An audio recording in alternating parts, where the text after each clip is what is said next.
అందరికీ నమస్కారం అండి. సకల దోషాలను పరిహారం చేసే నాగలమడక సుబ్రహ్మణ్యేశ్వర స్వామి క్షేత్రాన్ని గురించి ఇప్పుడు మనం తెలుసుకుందాము. కర్ణాటక రాష్ట్రంలో 3 ప్రఖ్యాతమైన సుబ్రహ్మణ్య క్షేత్రాలున్నాయి. అవి ఆది సుబ్రహ్మణ్య క్షేత్రమైన కుక్కే సుబ్రహ్మణ్య క్షేత్రము, మధ్య సుబ్రహ్మణ్య క్షేత్రమైన ఘాటి సుబ్రహ్మణ్య క్షేత్రము, అంచె సుబ్రహ్మణ్య క్షేత్రమైన నాగలమడక సుబ్రహ్మణ్య క్షేత్రము. ఈ 3 కలిపితే ఒక సర్పాకారం ఏర్పడుతుంది. ఈ 3 క్షేత్రాలను ఎవరు దర్శించి స్వామిని ఆరాధిస్తారో వారికున్న సకల కుజ, రాహు, కేతు దోషాలు, సకల నవగ్రహ దోషాల నుంచి పరిహారం లభిస్తుంది. స్వామివారి అనుగ్రహంతో సకల అభిష్టాలు నెరవేరుతాయని విశ్వసిస్తుంటారు. అంచె సుబ్రహ్మణ్య క్షేత్రమైన నాగలమడక సుబ్రహ్మణ్య క్షేత్రము ఎక్కడ ఉంది, అక్కడికి ఎలా వెళ్ళాలి మొదలైన అనేక విషయాలను ఇప్పుడు తెలుసుకుందాము.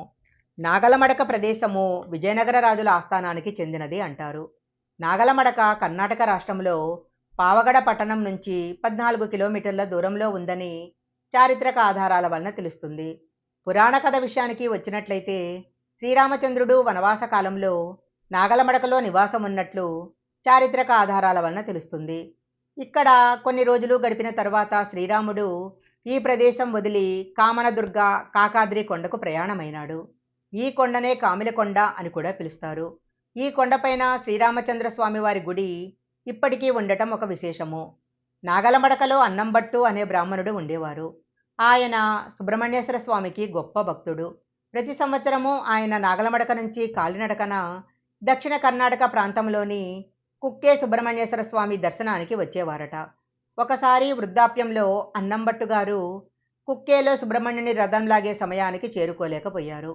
ఆ సమయంలో స్వామి రథాన్ని ఎంతమంది భక్తులు లాగినా రథం ముందుకు కదలక అలాగే నిలిచిపోయిందట.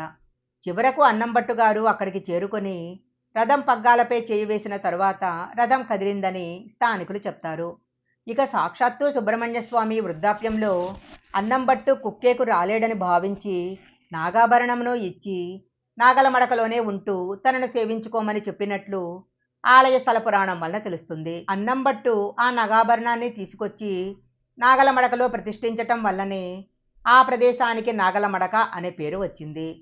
తరువాత అన్నంబట్టుకు స్వామి కలలో కనిపించి పెన్నా నది పరివాహకం వద్ద నాగప్రతిష్ఠ చేయమని చెప్పటంతో నాగుల కోసం వెతుకుతున్న సందర్భంలో ఒక రైతు పొలంలో నాగలితో దున్నుతున్నప్పుడు నాగులను పోలిన రాళ్లు లభ్యమవుతాయి.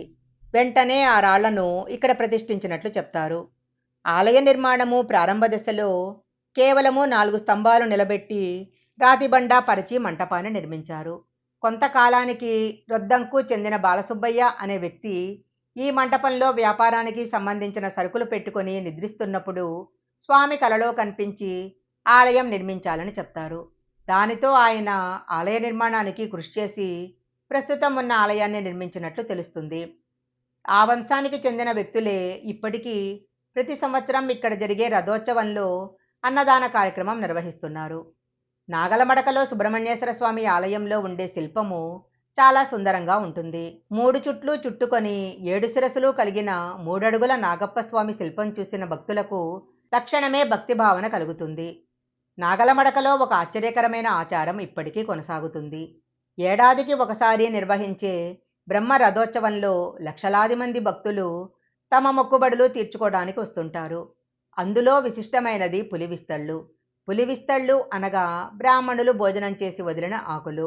ఈ పులివిస్తళ్ళు తలపైన పెట్టుకొని పినాకిని నదిలో స్నానం చేయటము ఇక్కడ అనాదిగా కొనసాగుతున్న ఆచారము.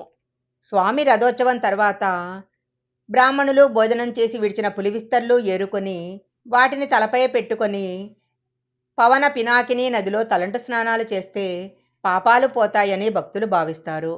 పూర్తి ఉపవాసంతో ఈ విధంగా చేసిన తర్వాత భక్తులు ఉపవాస దీక్షను విరమించుకుంటారు. సుబ్రహ్మణ్యుని బ్రహ్మోత్సవాల సందర్భంలో నిర్వహించే జాతరలో ఎద్దుల పరుష ప్రత్యేక ఆకర్షణ.